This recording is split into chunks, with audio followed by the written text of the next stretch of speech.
اور کچھ فتنہ پرور ایسے لوگ ہوتے ہیں جو کہتے بتاؤ آدم علیہ السلام نے پہلے کون سا پیر رکھا تھا زمین میں؟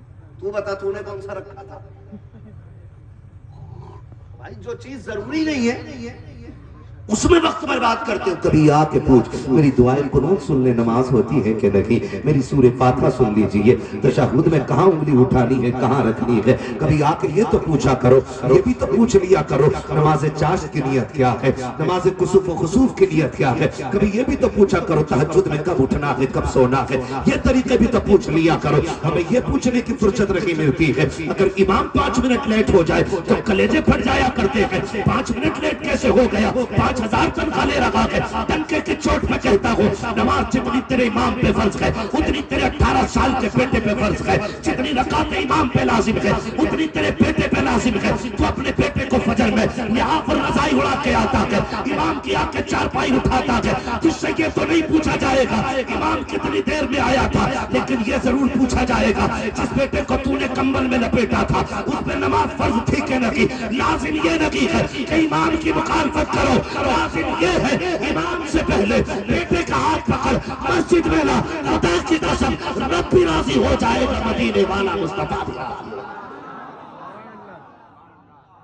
کدھر جا رہے ہم؟ اپنی اصلاح سے غرض نہیں.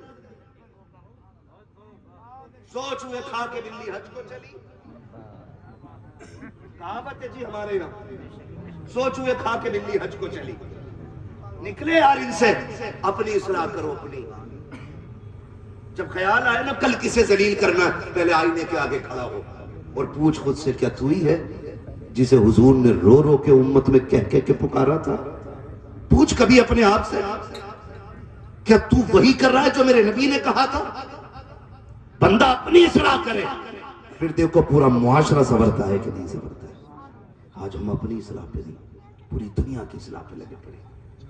ہم نکلیں گے, اوئے ادھر آ, مونچھ کدھر گئی, ادھر آپ پونچھ کدھر گئی؟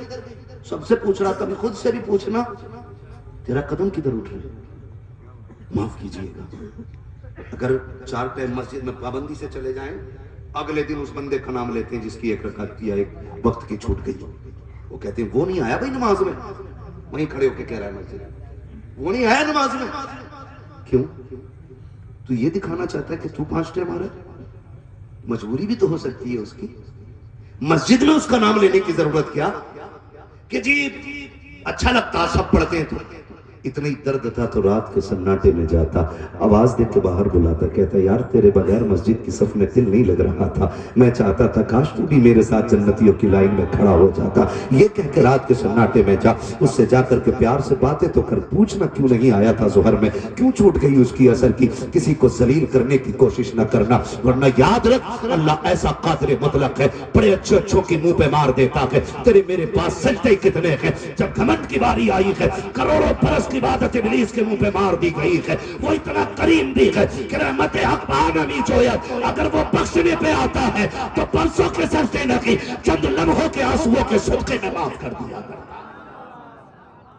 ہمارے رویے اور ہمارے طریقے, معاف کیجئے گا ابھی کچھ دن پہلے کی بات ہے, یہ کہہ کے جاؤں گا کیونکہ سوشل میڈیا کا دور ہے, دنیا میں بات پہنچے گی. جہاں سے فون آیا ابھی وہاں گیا نہیں ہوں, گیا تو بات کروں گا, لیکن میں چاہتا ہوں ہم سب اس سے سبق حاصل کریں. ایک بندے نے فون کیا, امام تھا, امام اس نے کہا حضرت میری بچی بیمار ہو گئی, بخار کا دور چل ہی رہا ہے, میرا بیٹا بھی رات میں آیا نہ تو ہاسپٹل میں تھا, صبح میں آیا. تو میں سچی بتاؤں زبان کے یہ بھرم نبھانے بڑے مشکل ہوتے ہیں, کیے ہوئے وعدے بڑی مشکل سے نبھائے جاتے ہیں, لیکن امید کرتے ہیں حضور کے کرم پہ ہم ان کی زبان کے لیے نکلیں گے, وہ ہمارا خیال رکھیں گے. یہ سوچ کے ہم گھر سے نکل آتے ہیں. آپ کو اللہ سلامت رکھے. اس بندے نے معلوم کیا کہا, فون کر کے کہا بچی بیمار ہو گئی, 3 دن ایڈمٹ رہی, اور پلیٹلیٹ جو گر جاتی ہے نا, کیا بولتے ہیں اس کو ڈاکٹر صاحب, کیا بولتے ہیں ان کو؟ پلیٹس بولتے ہیں نا,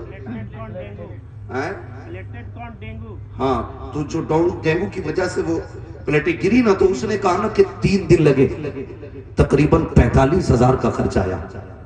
اس نے کہا تنخواہ کتنی؟ 7,000 تنخواہ. کہا میں نے حضرت ادھار لے لیا,